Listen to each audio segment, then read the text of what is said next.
इंसानों में कई तरह के ब्लड ग्रुप होते हैं, जैसे कि ए, बी और ओ, आपने भी सुने होंगे।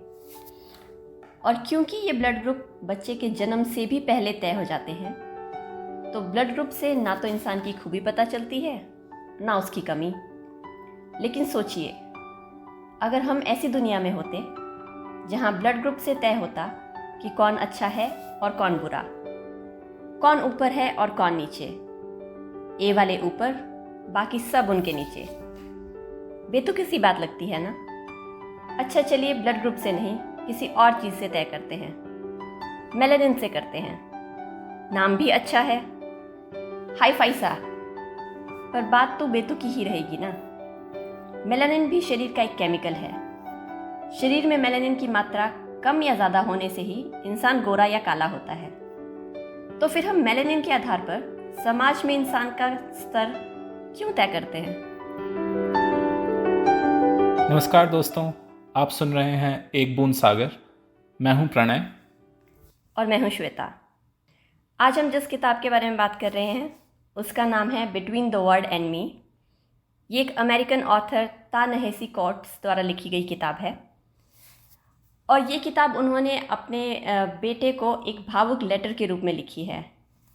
इसमें वो अमेरिका में एक ब्लैक इंसान होने के संघर्ष को साझा करते हैं और वो अपने व्यक्तिगत अनुभवों के माध्यम से सदियों से हो रहे ब्लैक्स के उत्पीड़न की वास्तविकताओं पर विचार करते हैं। ये किताब मैंने और प्रणय दोनों ने ही पढ़ी है, लेकिन मुझे पढ़े हुए थोड़ा टाइम हो गया है।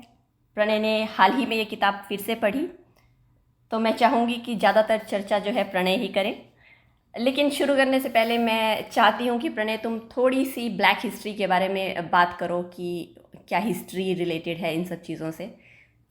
हाँ, ये बिल्कुल सही सुझाव है तुम्हारा, क्योंकि इस किताब में जो हिस्ट्री है रेसिज्म की अमेरिका में,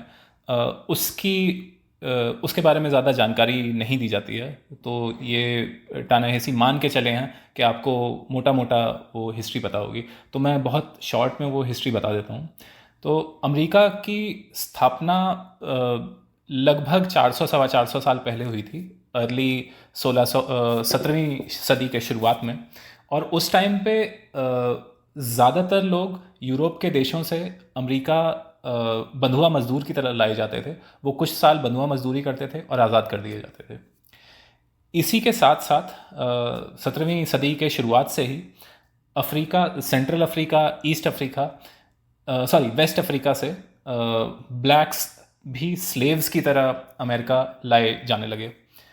शुरुआत में जो बंधुआ मजदूर यूरोप से लाए जा रहे थे, जो कि गोरे रंग के थे, और जो बंधुआ मजदूर अफ्रीका से लाए जा रहे थे, जो कि काले थे, उनमें बहुत ज़्यादा अंतर नहीं था। लेकिन टाइम के साथ यूरोप से लाए जाने वाले बंधुआ मजदूर कुछ साल बाद आज़ाद हो जाते थे, अपनी नई ज़िंदगी शुरू कर सकते थे, जबकि अफ्रीका से लाए जाने वाले ब्लैक्स ज़िंदगी भर, और उनके बच्चे भी उसी दास प्रथा में रहते थे, और इसे स्लेवरी कहते हैं। ये अफ्रीका से स्लेव्स का अमेरिका ले जाया जाना, इसे अटलांटिक स्लेव ट्रेड कहा जाता था, क्योंकि अटलांटिक ओशन के ज़रिए इन्हें ले जाया जाता था।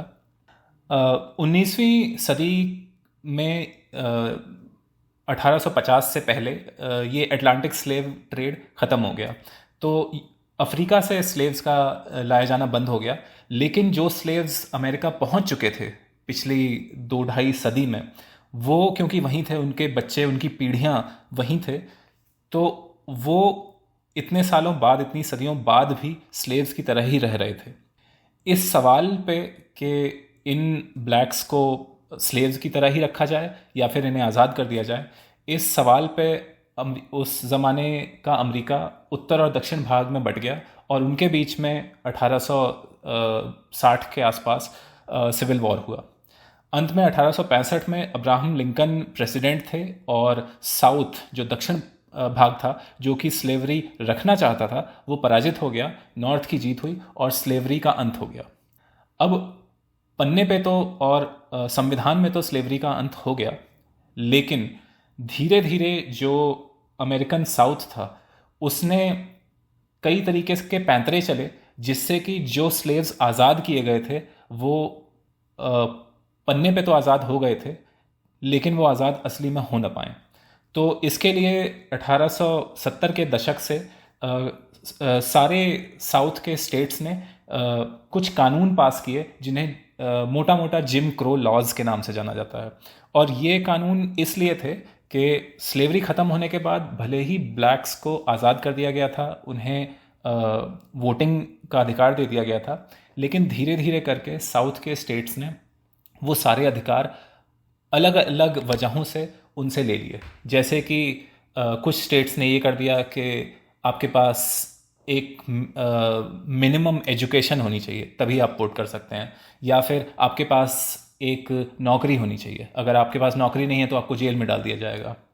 फिर 10-20 साल बाद 20वीं सदी की शुरुआत में एक बहुत बड़ा माइग्रेशन हुआ जिसमें साउथ से ब्लैक्स निकल के और अमेरिका के नॉर्थ पार्ट में जो बड़े बड़े शहर थे वहाँ आने लग गए। इसे द ग्रेट माइग्रेशन कहा जाता है।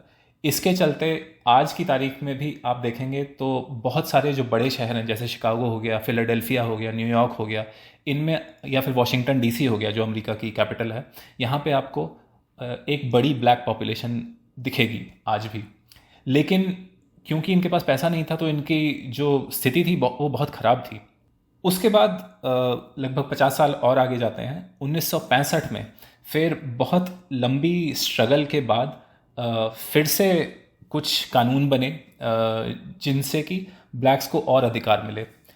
इसमें सिविल राइट्स मूवमेंट के बारे में बहुत लोगों ने सुना होगा, जैसे मार्टिन लूथर किंग एक ब्लैक लीडर थे जो कि एक लीडर थे इस मूवमेंट के। तो 1965 में जो सिविल राइट्स एक्ट पास हुआ उससे भी काफ़ी कुछ सहूलियतें मिली ब्लैक्स को, कई सारे उनके अधिकार बहाल हुए। ये हुआ कि सरकार ये इंश्योर करेगी कि मतलब जो केंद्र सरकार है, जो फेडरल गवर्नमेंट है यूएस की, वो इंश्योर करेगी कि स्टेट्स ब्लैक्स के साथ डिस्क्रिमिनेशन ना कर पाएँ। लेकिन फिर भी कुछ ना कुछ तरीक़ों से कुछ कानून में पेंच निकाल के आज भी वो डिस्क्रिमिनेशन होता आ रहा है। और साथ ही साथ पिछले 40-45 साल में जो एक नया बदलाव आया अमेरिका में कि उनके अधिकार तो बहाल हो गए, उन्हें एक तरीके से बराबरी मिल गई, लेकिन साथ ही साथ पिछले 40-45 साल में अमेरिका में जेलों में जिन लोगों को जेलों में डाला जाता है उसकी संख्या बहुत तेज़ी से बढ़ी है। अगर आप लगभग 50 साल पहले से कंपेयर करें तो ये नंबर पॉपुलेशन के अनुपात में ये नंबर लगभग 4-5 गुना हो गया है। और इन जेलों में भरे जाने वाले लोगों में ब्लैक्स बहुत ज़्यादा हैं, अपनी पॉपुलेशन से बहुत ज़्यादा। अब एक बहुत आसान एक्सप्लेनेशन जो कई लोग दे देते हैं कि वो क्राइम ज़्यादा करते हैं, लेकिन अगर आप थोड़ा सा भी इस चीज़ को डिटेल में परखिए तो ऐसा नहीं है। वो बहुत ज़्यादा डिसएडवांटेज्ड, बहुत ज़्यादा बुरी हालत में है। तो ये एक समरी थी। और आखिर में मैं एक चीज़ और बताना चाहूँगा कि ये किताब between the world and me छपी थी 2015 में, और इसका जो बैकग्राउंड है वो ये है कि 2014-15 में 2 साल में लगातार बहुत कम टाइम में बहुत सारी घटनाएं हुई थी जिसमें कि ब्लैक नौजवानों को, ब्लैक लड़कों को, ब्लैक आदमियों को पुलिस ने, लॉ इन्फोर्समेंट ने बहुत ही संदिग्ध परिस्थितियों में पब्लिकली मार दिया था। और उसके बाद जैसे ब्लैक लाइव्स मैटर आपने सुना होगा, ब्लैक लाइव्स मैटर भी उसी के रिएक्शन में, उसी की प्रतिक्रिया में शुरू हुआ था।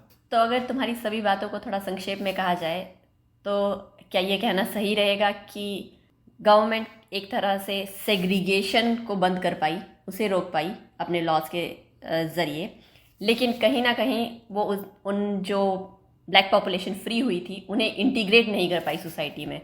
क्योंकि सेग्रीगेशन ख़त्म करने का ये मतलब नहीं है कि उनकी स्थिति को बिल्कुल उसी तरह से बाकी लोग उन्हें अपने साथ अपने इक्वल मान लेंगे।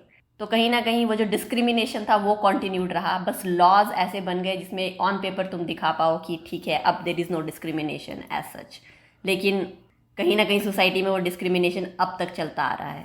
जो तुम कह रही हो वो बात ठीक है, लेकिन वो इस समस्या की गहराई तक नहीं जाती है। ये सिर्फ ऐसा नहीं है कि डिस्क्रिमिनेशन है, ऐसा नहीं है कि लोग डिस्क्रिमिनेट कर रहे हैं।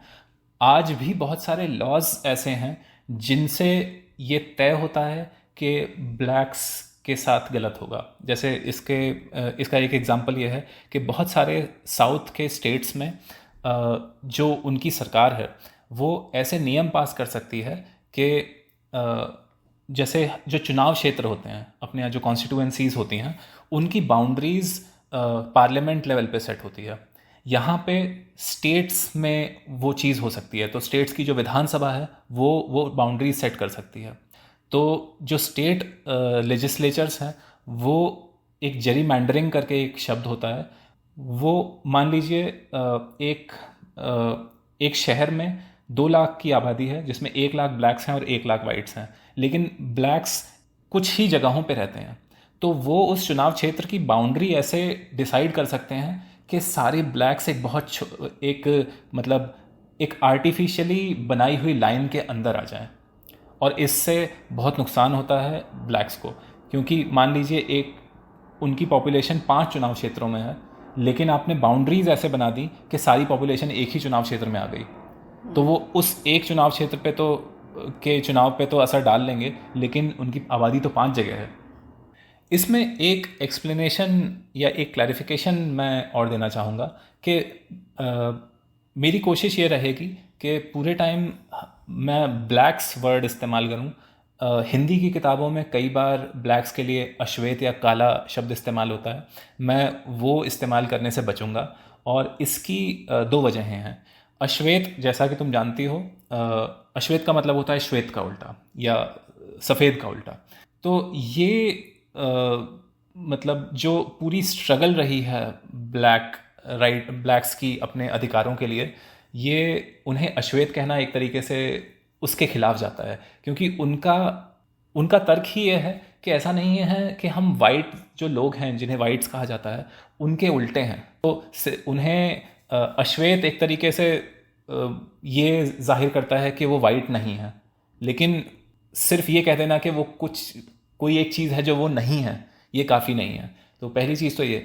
काला कहने से मैं अपने निजी कारणों से बचूंगा, क्योंकि मैं बहुत सारे इंडियंस को जानता हूं जो यूएस आके ब्लैक्स के लिए काला या इस तरीके के और शब्दों का इस्तेमाल बहुत ही अपमानजनक तरीक़ों से करते हैं। उनके मुंह पे नहीं, लेकिन पीठ पीछे आपस में और इंडियंस के बीच में।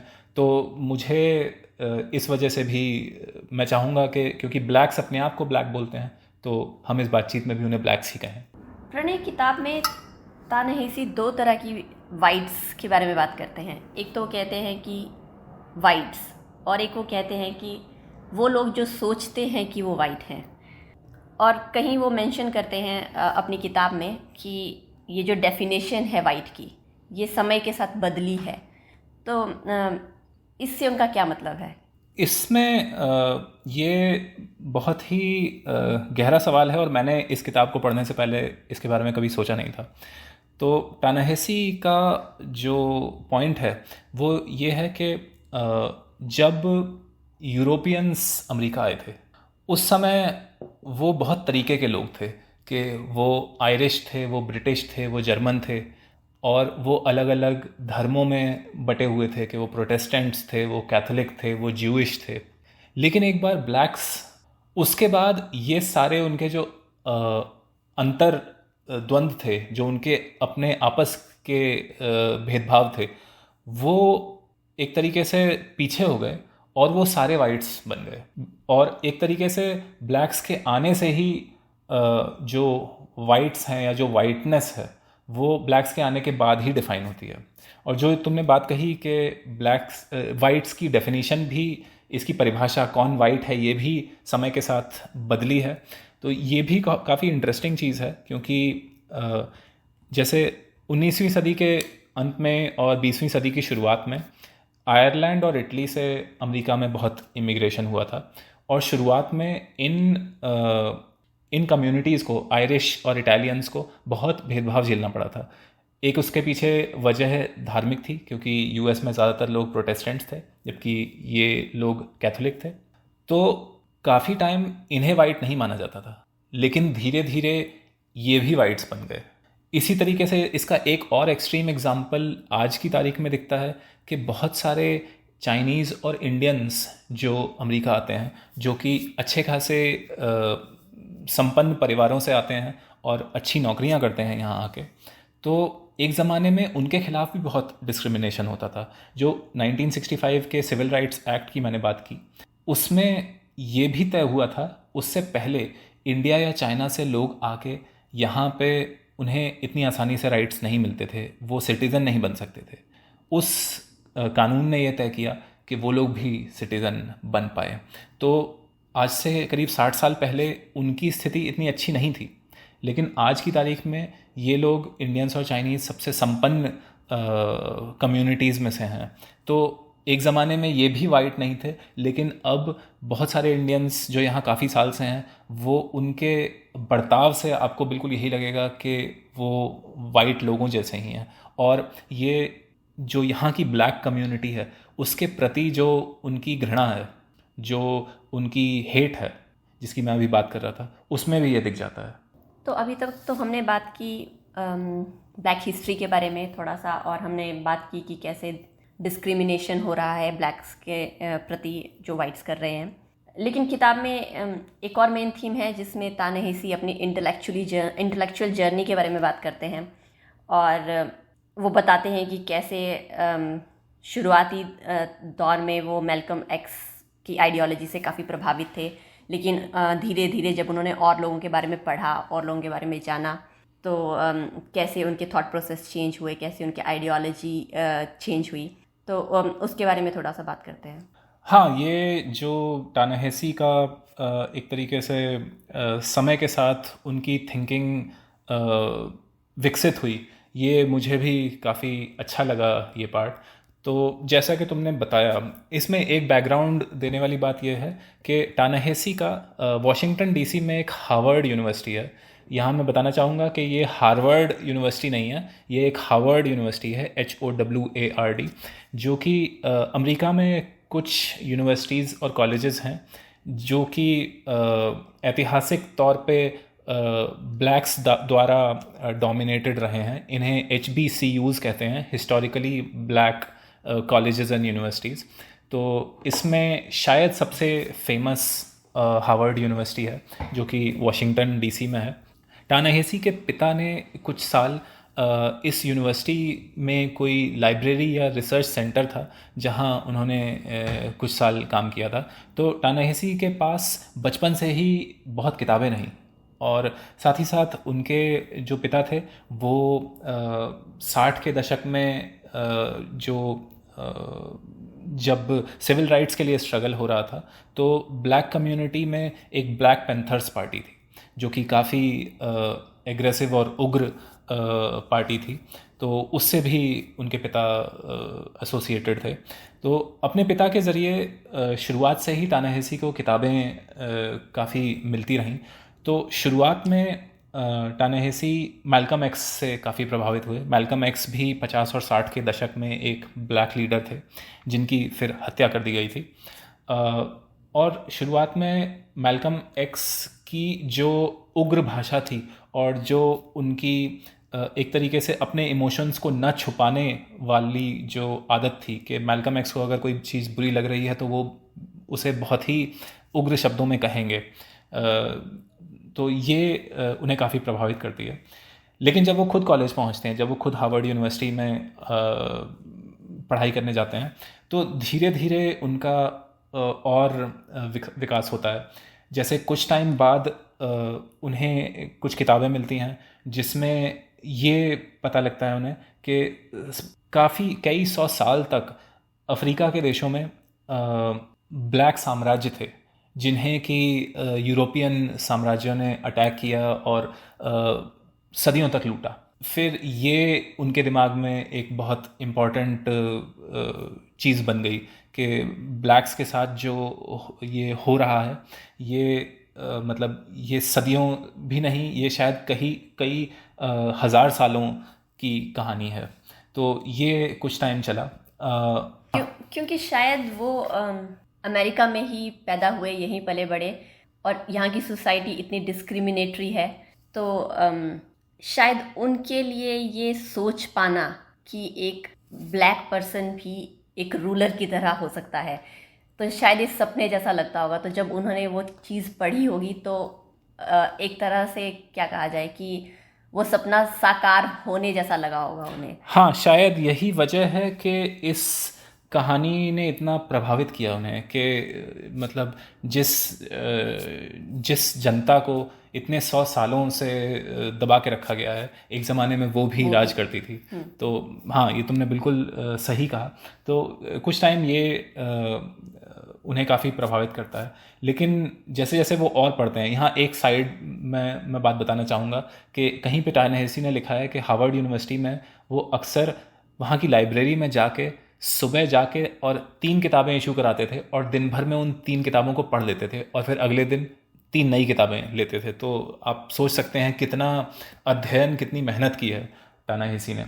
हाँ, तो फिर और इसमें शायद अगर मुझे सही से याद है तो वो एजुकेशन सिस्टम से कुछ ज़्यादा प्रभावित नहीं थे, इसलिए वो चाहते थे कि जिस चीज़ में उन्हें इंटरेस्ट है वो उसमें ज़्यादा टाइम दें। तो हाँ, ये बिल्कुल सही बात कही तुमने। और एक जगह टा-नहेसी ने एक लाइन लिखी है जो मुझे काफ़ी अच्छी लगी थी। उनने लिखा है कि क्लासरूम एक जेल है जहाँ पे आप पे जो पढ़ाने वाला होता है उसे जो चीज़ इंटरेस्टिंग लगती है वो थोपी जाती है। आपसे नहीं पूछा जाता है, अगर आप स्टूडेंट हैं तो आपसे नहीं पूछा जाता है कि आपको क्या पढ़ना है, आपको क्या इंटरेस्टिंग लग रहा है।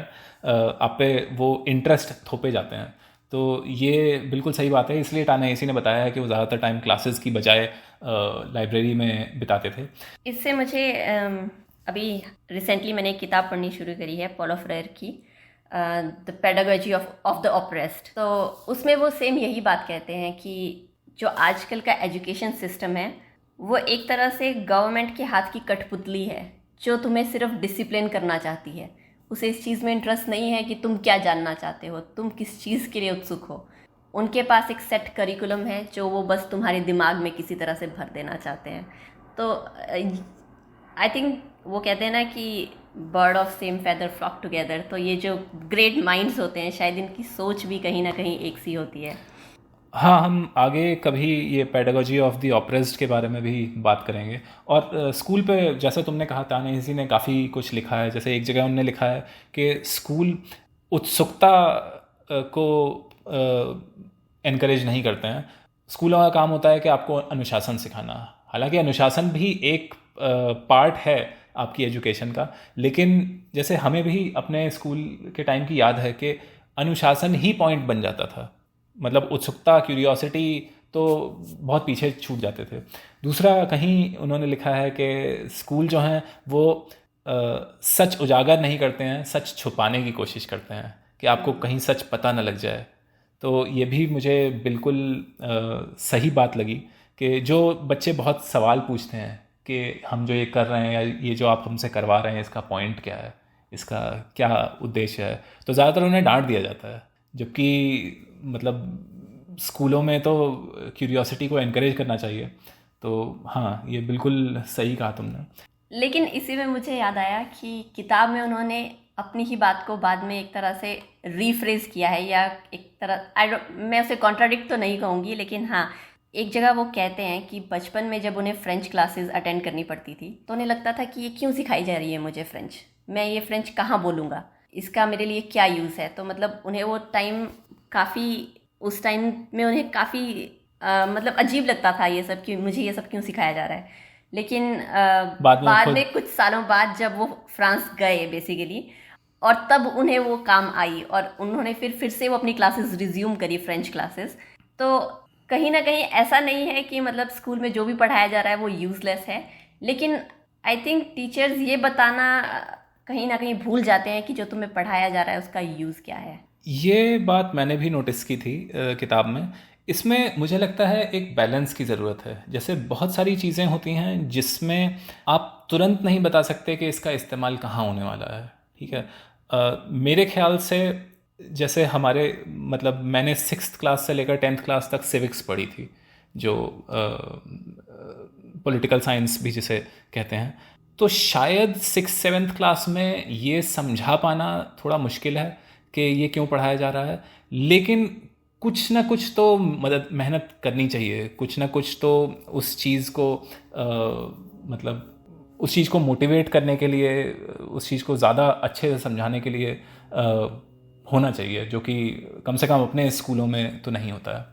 खैर ये सब बातें हम जब pedagogy of the oppressed discuss करेंगे शायद तब थोड़ा और गहराई में चर्चा कर पाएंगे। अभी हम हाँ, तो वापस आते हैं टानेहेसी की इंटेलेक्चुअल विकास की कहानी पे। तो जैसा कि मैंने कहा कि पहले वो मैल्कम एक्स से प्रभावित थे, उसके बाद उन्हें जब ये पता लगा कि ब्लैक राजा हुए हैं अफ्रीका में, तो वो इस चीज़ से काफ़ी प्रभावित हुए। उसके बाद उन्होंने काफ़ी सारी ऐसी किताबें पढ़ना शुरू किया जिसमें कि पूरी रेसिज्म की हिस्ट्री थी। और ये पार्ट वो शायद पैराग्राफ या पेज मुझे बहुत पसंद आया था, क्योंकि वो लिखते हैं कि उन्होंने अपना ये अध्ययन ये सोच के शुरू किया था कि जैसे ही मैं ये सारी किताबें पढ़ लूँगा, तुरंत मुझे मेरे सामने पूरी पिक्चर क्लियर हो जाएगी, मुझे सब कुछ समझ में आ जाएगा, मेरे अंदर कोई शक शुबहा संशय नहीं रह जाएगा, और मैं समझ जाऊंगा कि आज की तारीख में जो हो रहा है वो क्यों हो रहा है।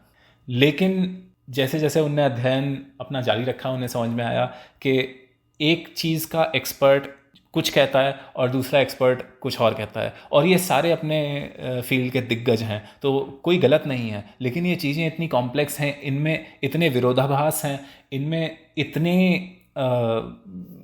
वितर्क हैं कि एक क्लियर कंक्लूजन, एक क्लियर एक्सप्लेनेशन बहुत मुश्किल है मिल पाना। और ये मुझे बहुत अच्छा लगा था, क्योंकि ये जो एहसास है, ये जो स्वीकृति है, ये एक्सेप्ट कर पाना कि दुनिया कॉम्प्लेक्स है, आपको हर चीज़ का क्लियर कट सिंपल आंसर नहीं मिल सकता, ये मुझे लगता है बहुत ही असहज करने वाली चीज़ है, लेकिन ये ज़रूरी है, और ज़्यादातर लोगों को ये एहसास ज़िंदगी भर नहीं हो पाता है। और ख़ासकर शायद हिस्ट्री के लिए ज़्यादा मान्य है, क्योंकि हिस्ट्री लोगों को ये लगता है कि ये तो हो चुका है, तो इसका तो बिल्कुल सटीक जो है वो एक्सप्लेनेशन होना चाहिए, लेकिन ऐसा नहीं है। हिस्ट्री अपने आप में इतनी कॉम्प्लेक्स है, तो कोई भी अगर ये कह दे कि यही हुआ था, तो ये मान लेना कि यही हुआ था, ये काफ़ी अजीब बात लगती है कि ऐसे कैसे कह सकते हो कि 100% आप श्योर हैं कि यही हुआ था। और कुछ चीज़ों में आप बिल्कुल श्योर हो सकते हैं कि यही हुआ था, लेकिन ये क्यों हुआ? हाँ, तो एक बहुत बड़े इवेंट के लिए एक सिंपल एक्सप्लेनेशन दे देना कि भारत मतलब जैसे कुछ लोग कहते हैं गांधी ने आज़ाद कराया, कुछ कहते हैं सुभाष चंद्र बोस ने आज़ाद कराया, कुछ कहते हैं कि दूसरे विश्व युद्ध के बाद अंग्रेज़ दिवालिया हो चुके थे, इस वजह से वो छोड़ के जाने ही वाले थे।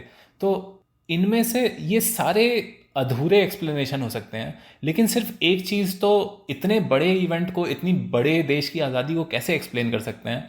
तो ये मुझे मतलब काफ़ी इस चीज़ पे अफसोस होता है कि हमारी हिस्ट्री की जो समझ है वो इतनी अधूरी है, इतनी खोखली है कि हमें एक लाइन के आंसर चाहिए कि कुछ क्यों हुआ था। तो कहीं पे टानाहेसी लिखते हैं कि एजुकेशन का जो पॉइंट है वो ये है कि आपके अंदर एक तरीके से असहजता आ जाए, कि आप किसी बहुत सिंपल एक्सप्लेनेशन से सहमत ना हो जाएं। आपके अंदर अगर आपसे कोई पूछे कि कुछ क्यों हुआ, भले ही आप उसके एक्सपर्ट हैं, ऐसा असहज होने चाहिए कि एक जवाब नहीं हो सकता इस चीज़ का, ये कॉम्प्लेक्स चीज़ें हैं। और ये उनकी बातों से लगता भी है, क्योंकि अगर आप उनकी किताब पढ़ो तो उन्होंने कहीं भी ये नहीं कहा है कि ये ऐसे ही हुआ और जो मैं कह रहा हूँ वही सच है। वो हमेशा कहते हैं कि मुझे नहीं पता। हाँ, और अपनी इंटेलेक्चुअल जर्नी में जैसे एक जगह वो ये भी लिखते हैं, तो काफ़ी टाइम लगता है उन्हें ये समझ पाने में कि जो ब्लैक्स हैं उन्होंने भी अपनी आज़ादी जो है वो सिर्फ अपनी संघर्ष से नहीं पाई है। बहुत लोग, जैसे मैंने कुछ आर्टिकल्स और कुछ किताबें पढ़ी हैं जिसमें कि अलग अलग कारण बताए जाते हैं कि स्लेवरी क्यों ख़त्म हुई, और उसमें से कुछ लोग ये कहते हैं कि ब्लैक्स ने अपने आप को खुद स्वतंत्र किया अपनी स्ट्रगल से, लेकिन बहुत सारी वजहें थीं। जैसे कि सेकेंड वर्ल्ड वॉर के बाद यूएस एक तरीके से मॉरल सुपीरियॉरिटी स्थापित कर रहा था दुनिया में, कि वो बताएगा कि क्योंकि यूएस की कहीं पे भी कॉलोनीज़ नहीं थी, तो फ्रांस या ब्रिटेन की को यूएस ने दबाव डाला कि अपनी कॉलोनीज़ को आज़ाद करो। लेकिन फिर सवाल यूएस पे भी उठ रहा था, क्योंकि यूएस में उनकी अपनी ही आबादी जो ब्लैक्स थे उनके पास अधिकार नहीं थे। तो एक तरीके से जो सिविल राइट्स मूवमेंट था वो जिम्मेदार था, लेकिन और भी चीज़ें थीं जो कि ज़िम्मेदार थीं। तो ये चीज़ें मतलब ये चीज़ें कॉम्प्लेक्स हैं, इनका एक जवाब नहीं हो सकता है। हाँ, और एक और बात जो तुम्हारी पिछली बात से मैं जोड़ना चाहूँगी कि जो हम इंटेलेक्चुअल जर्नी की बात कर रहे थे, कि वो कहते हैं कि क्यूरियोसिटी आनी चाहिए, कि जो चीज़ें तुम्हारे आसपास हो रही हैं उससे रिलेटेड तुम्हें सवाल पूछने आने चाहिए, क्योंकि सही सवाल ज़्यादा इम्पॉर्टेंट है सही जवाब से। जो ये इंटेलेक्चुअल जर्नी है उसके लिए कुछ ट्रेनिंग होती है ना, जब भी हम कुछ जर्नी लेते हैं, कुछ भी हम सफ़र करते हैं, उसके लिए कुछ तो तैयारी करते हैं। तो ये जो इंटेलेक्चुअल जर्नी है ता-नहीसी की, में जो उनके पेरेंट्स का रोल है, आई थिंक वो थोड़ा सा हमें डिस्कस करना चाहिए। हाँ, ये बिल्कुल सही कहा तुमने, और ये भी एक हिस्सा था किताब का जो मुझे जिसने काफ़ी प्रभावित किया। तो जैसा कि हमने कहा कि टा-नहेसी क्योंकि पढ़ने लिखने वाले घर से आते थे, उनके दोनों माँ बाप दोनों पढ़ने लिखने वाले लोग थे, तो टा-नहेसी खुद भी इस चीज़ को एक्नॉलेज करते हैं कि इस चीज़ की वजह से उन्हें कुछ प्रिविलेज मिले कि उनके घर में किताबें थीं, वो चीज़ें समझ सकते थे। तो वो बताते हैं कि बचपन में क्योंकि वो बहुत आज्ञाकारी स्टूडेंट नहीं थे, इस वजह से कई बार टीचर से डांट पड़ती थी, कई बार घर तक बात आती थी। तो उनकी माँ उनसे ये चीज़ें लिखवाती थी कि तुमने जो किया वो क्यों किया, या तुम्हें क्यों लगता है कि तुम्हारी टीचर गलत है, तुम सही हो, या तुम्हें क्यों लगता है कि तुम क्यों अपने टीचर की रिस्पेक्ट नहीं करना चाहते हो। तो ये सारी चीज़ें उनकी माँ उनसे लिखवाती थी, और उन्होंने कहीं ये लिखा है कि ये जो लिखने की प्रक्रिया थी, इसमें उन्होंने अपने आप से सवाल पूछना शुरू किया, क्योंकि इंसान सबसे ज़्यादा सहानुभूति इंसान अपने लिए रखता है, सबसे ज़्यादा स्पष्टीकरण भी इंसान अपने फेवर में देता है। तो इस वजह से ये ज़रूरी था कि वो ठीक से समझ पाएँ कि वो क्या सोच रहे हैं। और आगे चल के, क्योंकि ये किताब उन्होंने अपने बेटे सैमोरी को एक लेटर के फॉर्म में लिखी है, तो वो सैमोरी को भी याद दिलाते हैं कि मैं भी तुमसे ये करवाता हूँ। तो मैं सोच रहा था कि ये कितनी लंबी जर्नी है कि बचपन से ये लिखना शुरू हुआ और ता-नहेसी ने ये किताब 40 साल की उम्र में लिखी। तो किताब तो जो एंड प्रोडक्ट है वो देख के इम्प्रेस होना बहुत आसान है, लेकिन उसके पीछे कितनी मेहनत गई है ये समझना ज़रूरी है। और साथ में मुझे याद है कि कि उन्होंने बताया है कि जब भी उनके जहन में कोई सवाल आता था तो वो अपने पेरेंट के पास जाते थे कि ये क्यों हुआ या ये कैसे हुआ, तो वो कभी भी उन्हें कोई रेडीमेड आंसर नहीं देते थे, चाहे उन्हें उसका पता भी था कि उसका रीज़न क्या है। वो हमेशा उन्हें एक किताब की ओर इशारा करके कहते थे कि ये पढ़ो या ये देखो या इसमें ढूंढो। तो वो भी एक तरह की ट्रेनिंग है कि बच्चे को बिल्कुल रेडीमेड जवाब ना दे दिए जाएं, बिल्कुल सरल कोई आंसर्स ना दे दिए जाएं, बल्कि उसकी ट्रेनिंग की जाए कि आंसर किस तरह से ढूंढा जाए। जो भी सवाल तुम्हारे मन में आ रहा है उसको किस तरह से उसके बारे में और जानकारी हासिल की जाए ताकि तुम एक सही जवाब तक पहुंच पाओ। हाँ, ये मतलब इस किताब में जब वो अपनी इस जर्नी के बारे में बता रहे थे तो मुझे काफ़ी कुछ लग रहा था कि इस इंसान ने टा-नहेसी ने सिर्फ 2 साल कॉलेज किया, फिर बिना डिग्री पूरी किए निकल गए। लेकिन मैं सोच रहा था कि ये इंसान तो रिसर्चर है, मतलब बिना डिग्री के भी ये रिसर्चर है, क्योंकि कई जगह वो ऐसी बातें बोलते हैं कि सवाल पूछना जो है वो एक तरीके से जवाब गोल नहीं है, सवाल ही गोल हैं, कि समय के साथ आपके सवाल और ज़्यादा बेहतर होते जाएं और जवाब आपको कोई डेफिनेट कोई पक्का जवाब कभी नहीं मिलेगा, लेकिन जो खोज का प्रोसेस है वही आपको थोड़ा सा करीब ले आएगा। यहाँ मुझे याद आ रहा है कुछ साल पहले मैंने एक किताब पढ़ी थी, मार्क मैनसन शायद राइटर का नाम है, the subtle art of not giving. तो उस किताब में वो कहीं लिखते हैं कि इंसान सही कभी नहीं होता है, अगर वो कोशिश करे तो वो टाइम के साथ कम गलत होता जाता है। जैसे जैसे उसे और उसकी समझ बढ़ती जाती है तो वो कम गलत होता जाता है, लेकिन पूरी तरह सही कोई भी कभी नहीं होता है। हाँ, ये भी एक बहुत ही दिलचस्प किताब है जिसके बारे में हम शायद कभी बात करें, क्योंकि उसमें मार्क मैनसन कहता है कि हर एक सवाल का जवाब एक नया सवाल होता है। और ये भी रिसर्च में होता है ना कि सवाल हमेशा, अच्छे सवाल नए सवालों को जन्म देते हैं, जवाबों से ज़्यादा सवाल ज़रूरी होते हैं। यहाँ पे एक चीज़ और जो टा-नहेसी ने अपनी इंटेलेक्चुअल जर्नी में डिस्कवर की, और ये बात भी मुझे बिल्कुल सही लगती है, तो कहीं वो कहते हैं कि दुनिया के इतिहास में कभी ऐसा नहीं हुआ है कि जो अत्याचार कर रहा है या जो गलत कर रहा है वो सबके सामने ये कहे कि हाँ मैं गलत कर रहा हूँ। हमेशा जो गलत करता है उसे ये लगता है कि वो सही कर रहा है। अगर महाभारत के ज़माने में जाएं तो दुर्योधन सिर्फ अपने हक के लिए लड़ रहा था क्योंकि उसके पिता बड़े भाई थे, तो इसी वजह से उसे भी राज्य मिलना चाहिए था। या अंग्रेज़ जब भारतीयों पे अत्याचार कर रहे थे तब भी वो एक तरीके से हमें सिविलाइज़ करना चाहते थे कि हम जंगली थे, वो हमें सिविलाइज़ कर रहे थे, तो वो एक तरीके से हम पे एहसान कर रहे थे। और यही चीज़ ब्लैक्स के साथ यूएस में दिखती है कि जितने भी लोग जितने ज़्यादा रेसिस्ट और जितने गलत थे, उन्होंने उतने ही ऊंची भाषा में अपने आप का बचाव किया है। तो कहीं वो लिखते हैं कि there was no golden era when evil doers did their business and loudly proclaim it as such. कि दुनिया के इतिहास में कभी ऐसा नहीं हुआ है कि गलत करने वाले ने माना हो कि मैं गलत कर रहा हूँ। और ये इस वजह से भी दिलचस्प है कि हमारी जो आम बोलचाल में समझ है गलत की, अभी कल दशहरा था, तो हमारे दिमाग में बुरे की समझ बहुत बेसिक है। हम ये सोचते हैं कि एक बुरा इंसान है जो कि दूर से ही दिख जाएगा कि वो बहुत ऊंचा सा होगा, उसके 10 सिर होंगे और हमें पता लग जाएगा कि वो बुरा है और उसका अंत करके बस दुनिया सब कुछ ठीक हो जाएगी।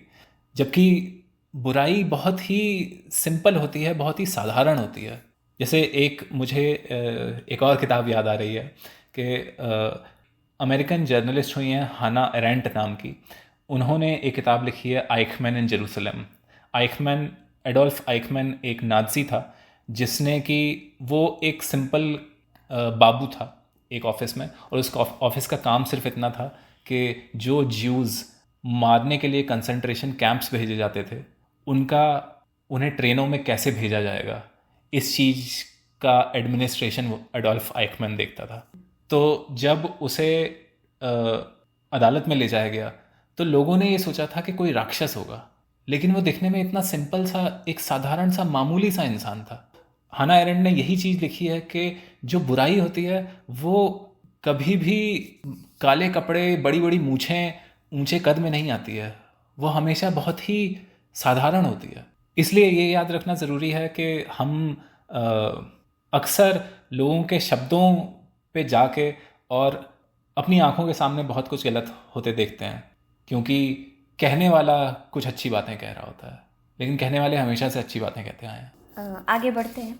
तो किताब में 2 मेन इवेंट्स के बारे में बात हुई है। एक तो 2000 के आसपास जब ता-नहीसी खुद जवान थे और उनके एक दोस्त की पुलिस ने बेरहमी से हत्या कर दी, प्रिंस जोन्स की। तो उस वक्त भी उनके अंदर एज अ रिस्पॉन्स जो रोष था, जो उनके अंदर गुस्सा था, उन्होंने वो डिस्क्राइब किया है कि कैसे उन्हें पहले गुस्सा आया और फिर बाद में एक हेल्पलेस फील हुई। और क्योंकि वो काफ़ी प्रिविलेज फैमिली से था, जो उनका फ्रेंड था, तो उन्हें लगा कि इतनी प्रिविलेज फैमिली से होने के बावजूद अगर उनके साथ ये हो सकता है तो एक आम ब्लैक आदमी के साथ क्या नहीं हो सकता। और फिर सालों बाद जब 2014 में माइकल ब्राउन का केस हुआ, और वो केस क्योंकि सिमिलर केस था कि पुलिस ने बेरहमी से एक ब्लैक जवान की हत्या कर दी थी, और वो केस जो है तानहेसी के बेटे फॉलो कर रहे थे। तो मतलब जो शायद उस टाइम पे 14-15 साल 14-15 साल का था, और क्योंकि वो उस केस को बहुत क्लोजली फॉलो कर रहे थे, और जब पता चला कि जो पुलिस ऑफिसर इस चीज़ में इन्वॉल्व है उसे बाइज्जत बरी कर दिया गया है, तो उन्होंने वही रोष, वही हेल्पनेस, वही गुस्सा जो है अपने बेटे की आंखों में देखा, और वो कहीं ना कहीं उसे कंसोल नहीं कर पाए। तो क्या ये किताब जो लिखी गई है इसके पीछे इंटेंशन किसी तरह से अपने बेटे को कंसोल करना है, या उसे गाइड करना है कि फ्यूचर में क्या क्या किया जा सकता है, या how to survive in this world? मतलब तुम्हें क्या लगता है कि किस इंटेंशन से लिखी गई किताब है ये? हाँ, क्योंकि लेटर के फॉर्म में ही लिखी गई है ये किताब, तो इसलिए अपने बेटे के लिए तो लिखी ही है। और कई जगह उन्होंने सलाहें दी हैं अपने बेटे को कि तुम्हें क्या करना चाहिए, क्या नहीं करना चाहिए। और ये बहुत ही भावुक हिस्सा था किताब का, जब दोनों ही जब उनके दोस्त की हत्या की जाती है, और ये उनका हार्वर्ड यूनिवर्सिटी में साथ में पढ़ा हुआ एक लड़का था, जिसकी 24-25 साल की उम्र में एक पुलिस वाले ने हत्या कर दी। और फिर माइकल ब्राउन की हत्या 2014 में फर्ग्यूसन एक जगह है मिजोरी स्टेट में, जहाँ पे एक पुलिस वाले ने एक 18-19 साल के लड़के की गोली मार के हत्या कर दी थी। और ये बहुत ही भावुक इसलिए है क्योंकि ये एक तरीके से एक बाप की लाचारी दिखाता है कि वो बाप अपने लगातार इस डर में जी रहा है कि सिर्फ इसलिए कि उसका बेटा, उसके बेटे की स्किन का क्या कलर है, इस वजह से उसके बेटे के साथ कुछ हो सकता है। और ये मुझे इस वजह से भी काफ़ी उदासी से भर दिया इस वाक़ये ने, क्योंकि अपने यहाँ भी, अपने देश में भी, अपने समाज में भी बहुत सारे ऐसे लोग हैं जो कि अपने बच्चों को बचाने में बिल्कुल लाचार हैं। जैसे एक और किताब की मैं बात करूँगा तो एक कश्मीर में पली बड़ी एक जर्नलिस्ट है, एक राइटर है फारा बशीर नाम से, जिसने कुछ टाइम पहले एक किताब लिखी थी रूमर्स ऑफ स्प्रिंग। तो उसमें भी वो इस चीज़ की बात करती है कि जो लाचारी है बापों में कि वो अपने बच्चों को बचा नहीं सकते, उनके साथ क्या हो सकता है इससे, यही लाचारी किताब में बार बार दिखती है। जैसे टानाहेसी याद करते हैं कि उनके पिता उन्हें अक्सर मारा करते थे, और एक बार उनके पिता ने उनकी माँ से ये कहा था कि अगर मैं इसे नहीं पीटूंगा तो किसी न किसी दिन पुलिस वाले इसे पीटेंगे। तो वो जो डर है वो पूरी किताब में बार बार दिखता है। और इससे मतलब मुझे अज्ञेय जो सच्चिदानंद हीरानंद वात्स्यायन लेखक हुए हैं, लेखक कवि हुए हैं, उनकी एक कविता है जिसमें एक लाइन है कि कितना दूर जाना होता है पिता से, पिता जैसा होने के लिए। तो वो लाइन मुझे बार बार याद आ रही थी, क्योंकि शुरुआत में टानाहेसी एक तरीके से थोड़ा सा गुस्से और अफसोस के साथ याद करते हैं वो जो उनके पिता उन्हें मारा करते थे, लेकिन धीरे धीरे वो उनकी समझ, वो अंडरस्टैंडिंग बढ़ती जाती है कि मतलब वो सहानुभूति रखते हैं अपने पिता के साथ कि वो क्यों कर रहे थे, कितने लाचार थे उनके पिता भी, जैसे कि वो अब लाचार हैं। भले ही उनके पास प्रिविलेज है, वो एक फेमस राइटर हैं, उसके बावजूद। हाँ, तो जो बातें उन्हें अपने पिता की उस समय बुरी लगती थी, वो कहीं ना कहीं अब उन्हें समझ आता है कि उसके पीछे क्या इंटेंशंस रही होंगी, या हाँ। वो क्यों कर रहे थे। और क्या चीज़ें हैं जिसके बारे में डिस्कस किया, क्योंकि एक लेटर की फॉर्म में लिखा है अपने बेटे को, तो क्या इस जर्नी को भी डिस्कस किया है कि पिता बनने के बाद उनमें क्या क्या बदलाव आए? क्योंकि मुझे हल्का सा याद है कि इसके ऊपर भी काफ़ी चर्चा थी किताब में। हाँ, ये कुछ कुछ वाक़ये हैं किताब में जिससे कि इसकी झलक मिलती है। जैसे कि ये माइकल ब्राउन वाले इंसिडेंट के बाद ही तो टानाहेसी खुद भगवान में नहीं मानते हैं, लेकिन एक जगह मतलब पिता बनने के बाद वो ये कहते हैं कि काश वो भगवान में मानते, जिससे कि वो अपने बेटे को कुछ उम्मीद दे पाते कि चीज़ें जो एक तरीके से धार्मिक लोगों में ये विश्वास होता है कि जो कुछ हो रहा है वो किसी बड़े उद्देश्य के लिए हो रहा है, कुछ आगे कुछ अच्छा होने वाला है, लेकिन वो अपने बेटे को ये उम्मीद भी नहीं दे सकते हैं क्योंकि वो भगवान में नहीं मानते हैं। तो पहली बार ये चीज़ उनके दिमाग में तब आती है जब उनका बेटा माइकल ब्राउन की मौत के बाद बहुत ज़्यादा मतलब परेशान, उदास, गुस्सा है कि वो अपने बेटे को उम्मीद भी नहीं दे सकते हैं। फिर एक चीज़ और जो कि मैंने पहले कभी ऐसे नहीं सोचा था, तो टानाहेसी ने, क्योंकि वो खुद पढ़ने लिखने सोचने वाले इंसान रहे हैं, तो वो बताते हैं कि जो ब्लैक बच्चे होते हैं या जो ब्लैक टीनेजर्स या आदमी होते हैं, क्योंकि उन्हें लगातार कहीं ना कहीं उन्हें अपने दिमाग में एक अवेयरनेस, एक समझ रखनी होती है कि वो कहाँ हैं, वो किस तरीके से बिहेव कर रहे हैं, क्योंकि कभी भी उनके साथ कुछ हो सकता है जिससे कि उनकी ज़िंदगी पूरी तरह बदल जाए या उनकी ज़िंदगी ख़त्म ही हो जाए। तो वो कहते हैं कि एक तरीके से एक तिहाई उनके दिमाग का एक तिहाई हिस्सा हमेशा इस चीज़ में उलझा रहता है। और वो कहते हैं कि मुझे इस चीज़ का बहुत अफसोस है कि इस वजह से मेरा कितना वक्त बर्बाद हुआ, और एक तरीके से मैं अपने बच्चे का भी वक्त बर्बाद कर रहा हूँ क्योंकि मुझे कुछ तरीके के बर्ताव हैं जो उसे सिखाने पड़ रहे हैं। तो ये जो मतलब मुझे ये बहुत खूबसूरत लगा कि उन्हें इस चीज़ की चिंता है कि मैं कितना कुछ और कर सकता अगर मेरे दिमाग में हर समय ये फितूर ना रहता कि मैं कहाँ हूँ। मुझे ये जो अवेयरनेस है, अगर मतलब ये ना होती तो ये मुझे बहुत अच्छा लगा, और फिर से मतलब मुझे बहुत ख़राब भी लगा ये पढ़ के कि कितना सैड है ये। थोड़ा ब्रॉडर कॉन्टेक्स्ट में अगर बात की जाए तो इसाबेल विल्करसन की जो किताब है उसमें वो काफ़ी सिमिलैरिटीज़ बताती है जो रेसिज्म अमेरिका में है और जो कास्टिज़म इंडिया में है। तो इस किताब को पढ़ते हुए भी क्या कुछ चीज़ें तुम्हें ऐसी लगी कि जो रेसिज्म के बारे में लिखी गई हैं? क्योंकि जहाँ तक मुझे याद है इस किताब में कास्ट की कोई बात नहीं है, लेकिन क्या पढ़ते हुए तुम्हें ये लगा कि अरे ये जो बात ये रेसिज्म के बारे में कह रहे हैं, ये तो सेम बात हम इंडियन कॉन्टेक्स्ट में कास्टिज़म के बारे में भी कह सकते हैं? हाँ बिल्कुल, ये तुमने बहुत अच्छी किताब का नाम लिया। तो ये कास्ट नाम की एक किताब है इसाबेल विल्करसन की, जो कुछ साल पहले आई थी, और आगे चल के श्वेता ने वो किताब पढ़ी है। आगे चल के हम कभी इसके बारे में बात करेंगे।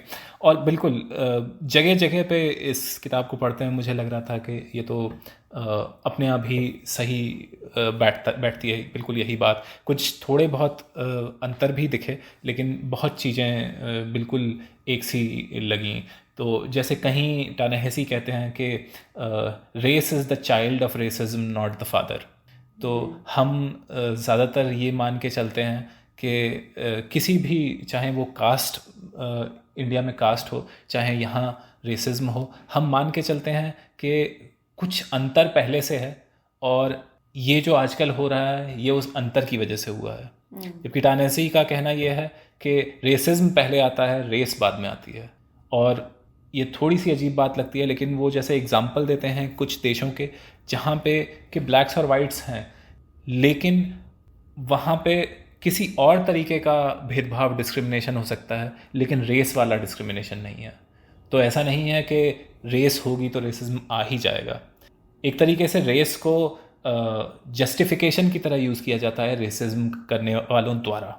इसी तरीके से अपने जाति के बारे में कहा जा सकता है कि बहुत लोग कहते हैं कि समाज में कोई ना कोई ऊपर तो होगा ही, कोई ना कोई नीचे तो होगा ही। या कुछ लोगों का कहना यह है कि जो वर्ण व्यवस्था हमारे ग्रंथों में लिखी है वो अच्छी थी, उसको लोगों ने विकृत बना दिया। ये सारी बातें होती हैं, लेकिन ये सारी बातें थोड़ी सी बेबुनियाद इसलिए लगती हैं क्योंकि एक बार आपने एक सिस्टम बना दिया जिसमें कोई ऊपर है कोई नीचे है, तो आप ये कह रहे हैं कि जो सबसे ऊपर है वो उसकी गुडविल पे, उसकी इंसानियत पे है कि वो नीचे वालों से कैसा व्यवहार करेगा। और इसके इतने सारे उदाहरण हैं दुनिया के इतिहास में कि ये चीज़ अच्छे परिणाम नहीं लेकर आती है। तो ये मतलब बिल्कुल मैंने पहले सोचा नहीं था इस चीज़ के बारे में कि रेसिज्म या जो ये चाहत है कि हम ऊपर हो जाएं, इसकी वजह से ये सिस्टम्स इन्वेंट किए जाते हैं। ऐसा नहीं है कि ये ज़रूरी नहीं है कि कोई ऊपर हो कोई नीचे हो। तो ये बार बार मेरे दिमाग में आया, और इसमें मैं थोड़ा सा अपने जो इंसिडेंट्स मुझे पता हैं वो बताना चाहूँगा कि जैसे आजकल एक तबका है जो ये कहता है कि ब्रिटिश के आने से पहले हमारे देश में जो जाति व्यवस्था थी वो इतनी ख़राब नहीं थी, कुछ मतलब बहुत अच्छा था, सब कुछ मिल के रहते थे। और ये मुझे ठीक नहीं लगता है, क्योंकि मतलब आप इसके उदाहरण बहुत पीछे तक जाके भी ला सकते हैं। मतलब जाति व्यवस्था की जो बुराई लिख रहा है वो हमेशा अंग्रेज़ों का कोई एजेंट था या किसी एक विचारधारा से आता था, ऐसा नहीं था। प्रेमचंद की एक कहानी है बूढ़ी काकी, जिसमें आखिर में एक लाइन है कि जो बूढ़ी काकी है वो जूठी पत्तलों पर से पूड़ी या कचौड़ी खा रही है। तो कहानी का एक किरदार उसे ऐसे देखता है और वो किरदार सोचता है कि एक ब्राह्मणी दूसरों की जूठी पत्तल टटोले, इससे अधिक शोकमय दृश्य असंभव था। पूड़ियों के कुछ ग्रासों के लिए उसकी चचेरी सास ऐसा निकृष्ट कर्म कर रही है। ये वो दृश्य था जिसे देखकर देखने वालों के हृदय कांप उठते हैं। इसका मतलब ये है कि जूठी पत्तलों से खाना उठाना ओके था, लेकिन एक ब्राह्मणी ये करे ये ओके नहीं था। कुछ लोगों के लिए ओके था, ये हमें इसलिए पता है क्योंकि आप अपने माँ बाप से पूछिए तो वो आपको ये किस्से सुना देंगे। और मैं ये नहीं कहना चाहता कि प्रेमचंद जाति व्यवस्था के सपोर्टर थे, क्योंकि प्रेमचंद ने ही सदगति भी लिखी है। लेकिन मतलब जैसे मैंने अपने माँ बाप से इस तरीके के किस्से सुने हैं कि पहले जब दावत होती थी तो अगले दिन सफाई करने वाली अपने छोटे छोटे बच्चे लेकर आती थी, और उसके बच्चे उन जूठे पत्तलों पर से खाना बटोरते थे। तो जो ज़्यादा गंदी पत्तलें होती थी उससे खाना बटोर के उनके जानवरों के लिए ले जाया जाता था, लेकिन जो थोड़ा बहुत कि मतलब पूड़ी का टुकड़ा है या कोई मिठाई है वो उसके बच्चों के लिए होती थी। तो उसके छोटे छोटे बच्चे जूठा खाते थे, और क्योंकि सफाई करने के बदले उसे कुछ बख्शीश दी जाती थी, अगर उन जूठी पत्तलों से उसे ज़्यादा खाना मिल जाता था तो वो बख्शीश कम कर दी जाती थी कि तुझे इतना तो मिल गया है। तो ये मतलब ये अंग्रेज़ों के दबाव में नहीं हो रहा था, ये हम कर रहे थे, ये हमारे पूर्वज कर रहे थे। तो मतलब मैं बार बार सोच रहा था कि इतना कुछ मतलब बहुत ही छटपटाहट भरा एक्सपीरियंस भी था ये किताब पढ़ना, क्योंकि आपको ये लगता है कि ये दोनों ही देश, अमेरिका और इंडिया दोनों, ये अपने आप को बहुत ही असाधारण होने का दावा करते हैं। जैसे अपने यहाँ हम विश्वगुरु कहते हैं, अमेरिका अपने आप को हमेशा मतलब फ्रीडम का सबसे बड़ा सूत्रधार मानता है। लेकिन इन दोनों देशों में इतनी सारी जनता के साथ इतना गलत हुआ है, आज भी हो रहा है, और बहुत सारे लोग उसको एक्नॉलेज करने तक तैयार नहीं है। शायद ये जो तुमने बूढ़ी काकी वाली बात कही, इससे ये बात भी तो साबित होती है कास्ट ये डिसाइड नहीं कर रही है कि तुम किस तरह के कर्म करोगे। वो एक तरह से तुम्हारे पास जो रिसोर्सेज है उसकी कमी डिसाइड करेगी कि क्या तुम इतने नीचे गिरने के लिए तैयार हो कि एक जूठी पत्तल से खा लोगे। क्योंकि मुझे याद है मैंने यूट्यूब पे इसका वीडियो देखा था बहुत टाइम पहले, और वो ब्राह्मणी थी नो डाउट, जो उसकी सास थी उसमें, लेकिन वो 3 दिन से भूखी थी। तो क्योंकि बहू उसे खाना देना भूल गई और उसे इतनी भूख लगी थी कि उसके पास कुछ और चारा नहीं था, तो उसने उन जूठी पत्तलों से खाना खा लिया। तो जिन्हें हम लोग नीच जाति कह देते हैं, वो कोई अपनी खुशी से वो काम नहीं कर रहा होता है, या वो इसलिए वो काम नहीं कर रहा होता है कि उसकी कास्ट ये है, वो बस इसलिए वो काम कर रहा होता है क्योंकि उसके पास कोई और चारा नहीं होता। उसकी मजबूरी है ये। एक चीज़ और जो मैंने अक्सर यूएस में नोटिस की है कि ब्लैक्स के लिए ये इम्प्रेशन लोगों के दिमाग में होता है कि ये आलसी होते हैं, ये काम नहीं करना चाहते हैं।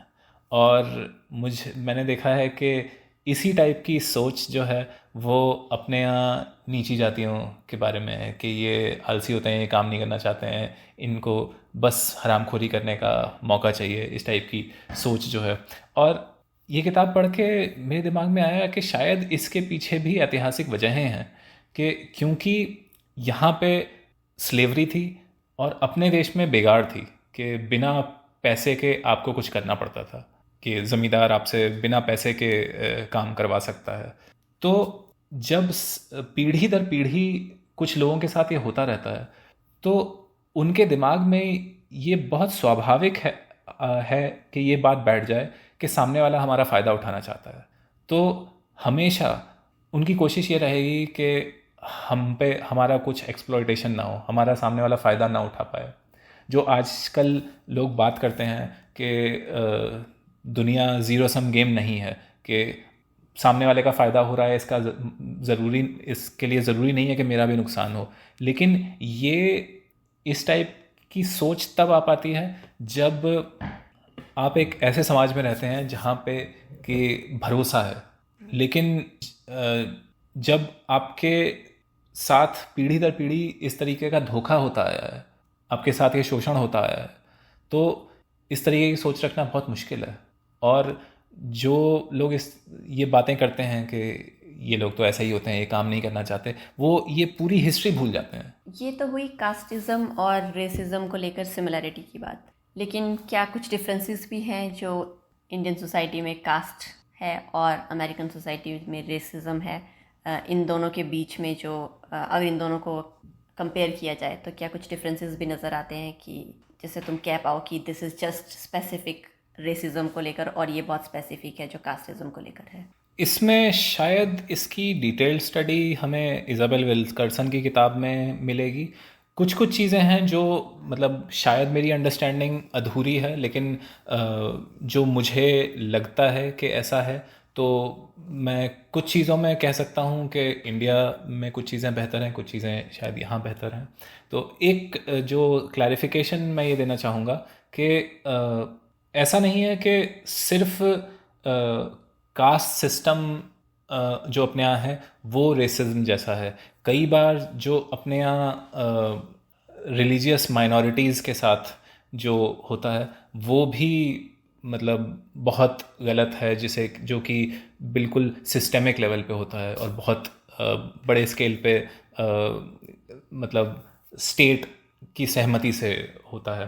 तो लेकिन पहले इसकी बात करते हैं कि क्या मुझे लगता है जो कि इंडिया में बेहतर है।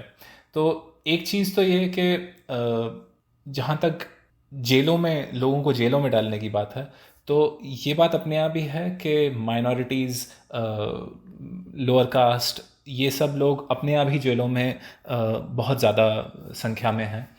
लेकिन इंडिया में ये चीज़ अच्छी है कि उन्होंने जेलों को अपने यहाँ जेलें कंपनियां नहीं चलाती हैं, क्योंकि यूएस में बहुत सारी जेलें प्राइवेट कंपनियां चलाती हैं। तो इससे सीधी सी बात ये निकल के आती है कि कंपनियां चाहेंगी कि जेलें बढ़ें और ज़्यादा से ज़्यादा लोग उन जेलों में जाएं। तो अपने यहाँ ये चीज़ है जो कि अच्छी है। दूसरी चीज़ जो अपने यहाँ अच्छी है कि अपना देश आज़ादी से ही हमने हर किसी को वोटिंग का अधिकार दिया। अमेरिका में वोटिंग का अधिकार हालांकि काफ़ी पहले दे दिया गया था सबको, लेकिन 1965 में जो वोटिंग राइट्स एक्ट आए उसके बाद वो बेहतर ढंग से बहाल हो पाया, लेकिन आज भी उसको कोशिशें की जाती हैं और कई बार वो कामयाब भी हो जाती हैं कि कुछ लोग वोट ना दे पाएँ। आखिरी चीज़ इंडिया में जो शायद बेहतर है कि अपने यहाँ थोड़ी सी जो पॉलिसीज़ हैं, जो कानून बनते हैं, वो शायद ज़्यादातर थोड़ा सा कहा जाए फेयर होते हैं, कि वो ओपनली भेदभाव नहीं करते हैं। हालांकि इसमें भी शायद इस चीज़ के भी अपवाद सामने आने लगे हैं, लेकिन यूएस में इसका बहुत बड़ा इतिहास है। अपने यहाँ शायद सिचुएशन इतनी बुरी नहीं है। हालांकि मैं मतलब अगर मुझे पॉइंट आउट कोई करे कि ऐसा अगर मैं गलत कह रहा हूँ तो मैं चाहूँगा कि कोई लोग मुझे बताएं कि मैं गलत कह रहा हूँ। साथ ही साथ कुछ चीज़ें ऐसी भी हैं जो कि यूएस में बेटर हैं अपने यहाँ के कंपैरिजन में। तो जैसे कि हमने बात की कि टानाहेसी ने पढ़ाई हार्वर्ड यूनिवर्सिटी में की थी। हार्वर्ड यूनिवर्सिटी के बारे में भी टानाहेसी ने बहुत अच्छे शब्दों में लिखा है। और जो एक चीज़ जिसने मुझे बहुत प्रभावित किया कि हार्वर्ड यूनिवर्सिटी का एक बहुत लंबा ट्रेडिशन रहा है कि बहुत फेमस ब्लैक राइटर्स, ब्लैक बुद्धिजीवी हार्वर्ड यूनिवर्सिटी के या तो प्रोफेसर्स रहे हैं या वहाँ से पढ़े हुए रहे हैं। जैसे कि कुछ उदाहरण अगर दिए जाएं तो टोनी मॉरिसन, जिन्हें 1990s में साहित्य का नोबेल प्राइज़ मिला था, या फिर थरगुड मार्शल जो कि यूएस की सुप्रीम कोर्ट के पहले ब्लैक चीफ जस्टिस में से थे, या फिर सोनिया सैंचेज़, ये भी काफ़ी फेमस राइटर और कवि हुई हैं। तो ये सारे लोग बहुत लंबी फहरिस्त है ऐसे लोगों की जो कि हार्वर्ड यूनिवर्सिटी से एसोसिएटेड रहे हैं। क्या ऐसे ही यूनिवर्सिटीज़ या कॉलेजेस दलित्स के लिए इंडिया में हैं जहां एक बहुत लंबी लाइन दलित इंटेलेक्चुअल्स की रही है? ये मुझे नहीं पता, हो सकता है ऐसा हो। रिलीजियस माइनॉरिटीज़ की जहाँ तक बात करें तो शायद एएमयू और जामिया मिलिया इस्लामिया ऐसे यूनिवर्सिटीज़ हैं जहाँ पे मुस्लिम इंटेलेक्चुअल्स हुए हैं। मुझे उसके बारे में बहुत ज़्यादा पता नहीं है, लेकिन ये एक चीज़ क्लियर डिस्टिंक्शन दिखता है कि हार्वर्ड यूनिवर्सिटी का जो ट्रेडिशन है वैसा शायद इंडिया में उतना अच्छा कोई कॉलेज माइनॉरिटीज़ के लिए नहीं है।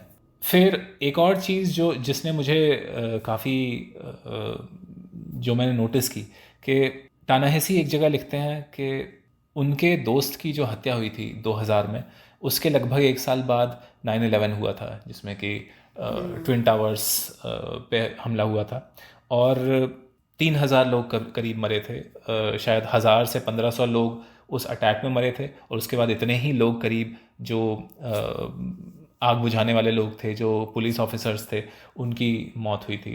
तो टानाहेसी एक जगह कहते हैं कि उन्हें कोई अंतर नहीं दिखता उस पुलिस वाले में जिसने उनके दोस्त की हत्या की, और उन पुलिस वालों में जिनने कि एक तरीके से 9/11 वाले दिन काम किया था। ये बहुत ही असहज करने वाली बात है। मतलब इस चीज़ से मुझे थोड़ा धक्का लगा था, और कि ये ऐसा क्यों कह रहे हैं। और फिर मैंने ऑनलाइन थोड़ा सर्च किया तो लोग इस सेंटेंस को लेके टानाहेसी को बहुत गाली देते हैं। तो लेकिन अगर सोच के देखा जाए, अपने दोस्त की मौत ने जितना टानाहेसी को प्रभावित किया, और जो वो बचपन से देखते आ रहे थे कि पुलिस के हाथों जो अत्याचार उनकी फैमिली ने, उनके साथ वालों ने, उनके आसपास के लोगों ने सहे थे, तो ये बहुत अचंभा करने वाली बात नहीं है कि उन्हें उस पुलिस से कोई सिंपैथी नहीं होगी। लेकिन मैं ये सोच रहा था कि ऐसी लाइन अपनी किताब में इंडिया में अगर कोई लिखे तो उस पर रिएक्शन क्या होगा। इस किताब को जितना सराहना मिली है, जितने अवार्ड्स मिले हैं, मुझे नहीं लगता कि ऐसी बात लिख के इंडिया में, मतलब मुझे अचंभा होगा अगर वो किताब बैन ही ना हो जाए। तो ये मुझे लगा कि इस मामले में भी शायद यूएस अपने यहाँ से बेटर है। इतनी आलोचना मतलब यहाँ के लोगों में, मतलब यहाँ के लोगों की भावनाएं आहत हुई होंगी शायद, लेकिन उसका लेखक पे बहुत ज़्यादा असर नहीं आया। और शायद किताब में वो एक जगह ये भी कहते हैं कि जो नेचुरल डिज़ास्टर की वजह से, जैसे अर्थक्वेक या फिर तूफ़ान की वजह से जो लोग अक्सर मर जाते हैं यूएस में, उनसे भी उन्हें कोई सिंपैथी नहीं होती है, क्योंकि उन्हें ये लगता है कि वाइट पीपल के लिए ये एक तरह से once in a life time ऐसा कोई चीज़ इवेंट होता है जब उन्हें लगता है कि ये अचानक से कैसे हो गया। लेकिन शायद ब्लैक पीपल के लिए ये एक बहुत ही कॉमन फीलिंग है, क्योंकि उनके साथ कभी भी कहीं भी कुछ भी हो जाता है। तो मेरे ख्याल से उन्होंने ये नहीं लिखा है कि उन्हें सिंपैथी नहीं है, लेकिन उन्होंने ये बात लिखी है कि जब कोई भूकंप आता है या जब कोई तूफान आता है, तो एक तरीके से जो लोग उस की चपेट में आते हैं उनके लिए बिल्कुल लाचारी का वो बिल्कुल लाचारी वाली स्थिति होती है, क्योंकि वो किसी से उस चीज़ की शिकायत नहीं कर सकते, है ना। क्योंकि आप किसी भूकंप पे केस नहीं कर सकते हैं कि तुमने मेरा घर उजाड़ दिया, आप किसी तूफान पे केस नहीं कर सकते हैं। तो ये तानाहेसी ने ये कहा है कि ये लाचारी जो है, ये जो वाइट लोग हैं उन्हें तो मतलब इतने ऐसे ही एक्सट्रीम इवेंट में जो लाचारी महसूस होती है वो ब्लैक्स को उनकी रोजमर्रा की रोज़मर्रा की जिंदगी ज़िंदगी है। में महसूस होती है। और इसी चीज़ से रिलेटेड एक जो चीज़ मेरे दिमाग में आई थी कि पिछले कुछ सालों में, क्योंकि जैसा सिस्टम है हेल्थ केयर का यूएस में, तो दवाइयों की कीमतें बहुत ज़्यादा हैं, इलाज की कीमत बहुत ज़्यादा है। पिछले 15-20-25 साल में बीमारी की वजह से बहुत सारे लोग दिवालिया हो जाते हैं, बिल्कुल बर्बाद हो जाते हैं। तो ये भी मैं सोच रहा था कि ये चीज़ कि बहुत सारे लोग ऐसे हैं जो एक बीमारी या एक एक्सीडेंट दूर हैं बिल्कुल सड़क पे आ जाने से।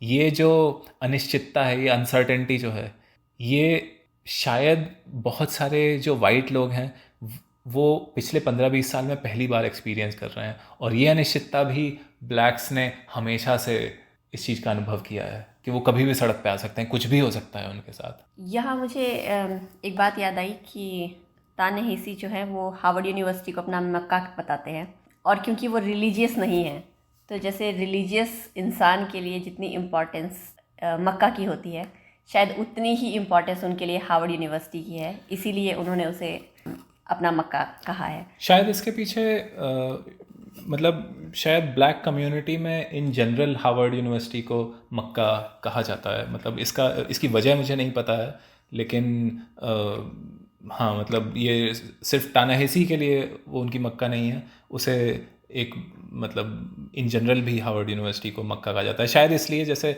हम कई बार कहते हैं ना अलग अलग चीज़ों के लिए, कि जैसे लॉर्ड्स का जो क्रिकेट मैदान है वो क्रिकेट का मक्का कहा जाता है, उसी तरीके से हार्वर्ड यूनिवर्सिटी शायद ब्लैक एजुकेशन के लिए मक्का जैसी जगह है।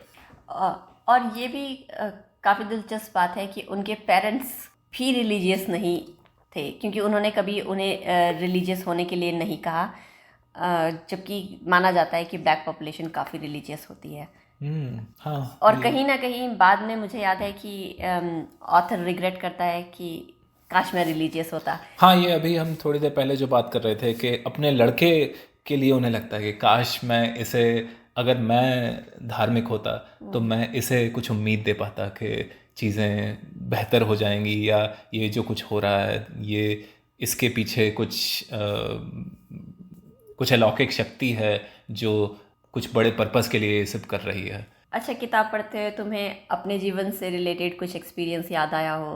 हाँ, कुछ बातें थीं जो कि मैं ये नहीं कहूँगा, मतलब मुझे लगता है कि मैं बहुत खुशकिस्मत रहा हूँ, क्योंकि मिडिल क्लास अपर कास्ट एक बड़े शहर में रह के एक अच्छे खासे कॉलेज में पढ़े होने की वजह से, मतलब बहुत सारे परत दर परत प्रिविलेज हैं जो मुझे मिले हैं। लेकिन मैं अपने दोस्तों को जानता हूँ जिनके साथ कुछ कुछ चीज़ें हुई हैं। तो एक चीज़ जो मुझे इस किताब को पढ़ के रियलाइज़ हुई कि टीनेजर और जो यंग एडल्ट लड़के होते हैं वो थोड़ा सा मतलब उनका जो बर्ताव होता है वो दूर से देख के थोड़ा बदतमीज़ी भरा लगता है कई बार। और ख़ास तौर पे अगर आप उन्हें जानते ना हो तो सड़क पे आपको वो बदतमीज़ी करते हुए दिखते हैं। लेकिन इस किताब को पढ़ के मुझे पहली बार एहसास हुआ कि शायद वो बदतमीज़ी कई बार डर की वजह से आती है। वो मतलब औरों को नुकसान भी पहुंचा सकते हैं, लेकिन वो बहुत कुछ डर की वजह से आती है। और ये चीज़ भी यूएस में भी दिखती है, अपने यहाँ भी दिखती है कि जैसे कई बहुत लोग आपको कहते मिल जाएंगे कि जो यंग ब्लैक्स होते हैं वो बहुत अक्खड़ होते हैं, बहुत बदतमीज़ होते हैं। लेकिन जैसे राइटर तानाहेसी इस चीज़ को समझाते हैं कि उनकी जो बदतमीज़ी है वो एक तरीके से डर से आती है, कि वो ये दिखाना चाहते हैं कि हम नहीं डरते हैं, क्योंकि अंदर से वो बहुत डरे हुए हैं, क्योंकि उन्हें पता है कि उनके साथ कभी भी कुछ भी हो सकता है। और मुझे याद आता है कि जब मैं 8th क्लास में था तो हमारी क्लास में एक लड़का था मनीष, जो कि थोड़ा बदतमीज़ था, मतलब उस उम्र के हिसाब से, और उसे हमारी क्लास में टीचर गुंडा कहते थे। और अब मैं सोचता हूँ कि 8 साल 8th क्लास में क्या ही उम्र होती है, 12-13 साल के बच्चे को गुंडा कहना, मतलब उसके दिमाग पे क्या असर पड़ता होगा। और दूसरी चीज़ जो मुझे याद आई कि किताब में 2 ऐसे उदाहरण हैं जहाँ पे टानाहेसी इस चीज़ की बात करते हैं कि किसी बच्चे को कब पहली बार ये एहसास होता है, किसी ब्लैक बच्चे को, कि वो थोड़ा सा शोषित या डिसएडवांटेज बैकग्राउंड से आता है। तो जैसे अपने लड़के के बारे में वो मतलब एक अंदाज़ा लगाते हैं कि शायद माइकल ब्राउन के हत्यारों को जेल ना होना शायद ये पहली बार रहा होगा, क्योंकि अभी तक तो उसकी ज़िंदगी प्रिविलेज भरी रही है। और मुझे अपने 2 दोस्तों के किस्से याद आते हैं। एक दोस्त जौनपुर के पास एक गांव का है, तो उसने मुझे बताया था कि उसके किसी जानने वाले, उसके एक साथी के घर में कुछ दावत थी। तो जैसा गांव में होता है कि पंगत बैठी हुई थी, लाइन से लोग परोसते जा रहे थे, खाते जा रहे थे। तो वो भी परोस रहा था, और तभी घर के किसी ने आके कहा कि तुम मत परोसो, क्योंकि वो नीची जाति से था और जो दावत हो रही थी वो ऊंची जाति के वालों के यहाँ हो रही थी। और ऐसे ही कॉलेज में मेरे साथ एक लड़का था जो कि झांसी का था। वो बताता था कि मतलब भले ही वो आईआईटी में पढ़ रहा था, लेकिन जब वो वापस अपने गांव जाता था तो अगर सामने से सड़क पे कोई ऊंची जाति का आ रहा होता था तो उसे सड़क से उतरना पड़ता था। तो और मतलब ये मतलब ये आज से 12-13 साल पुरानी बात है, ये 100 साल पुरानी बात नहीं है। मतलब मैं ये सोच रहा था कि जब पहली बार किसी बच्चे को ये एहसास होता होगा कि उसके साथ कुछ कमी है, उसको जब भी, तो मतलब क्या मनस्थिति बनती होगी, और क्या कभी इंसान वो वाकया भूल पाता होगा ज़िंदगी में। एक और बात जो इस किताब के बारे में बहुत अच्छी है वो है इसकी राइटिंग। बहुत ही खूबसूरती से लिखा गया है।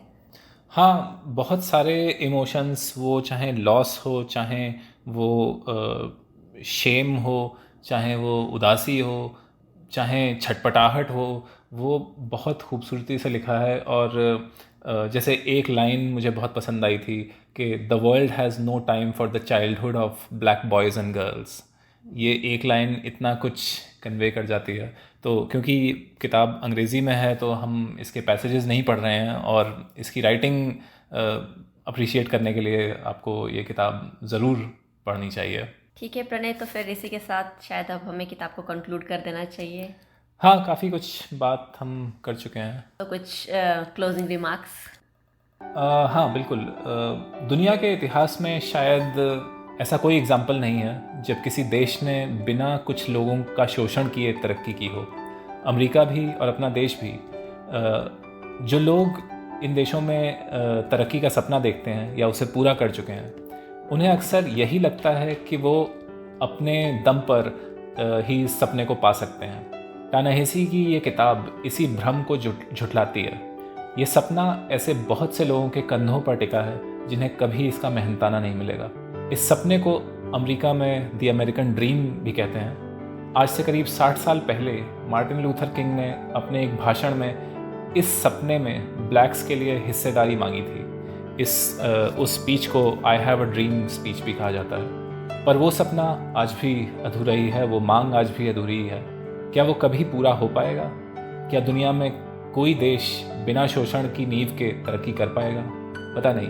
लेकिन जैसा तानाहेसी ने अपनी किताब में बार बार लिखा है, हमेशा जवाब पाना ज़रूरी नहीं होता, कभी कभी सवाल ही मंजिल होते हैं। आप सुन रहे थे एक बूंद सागर। अगली बार फिर आपसे मुलाकात होगी एक नई किताब के साथ। तब तक के लिए पढ़ते रहिए, सोचते रहिए। नमस्कार। नमस्कार।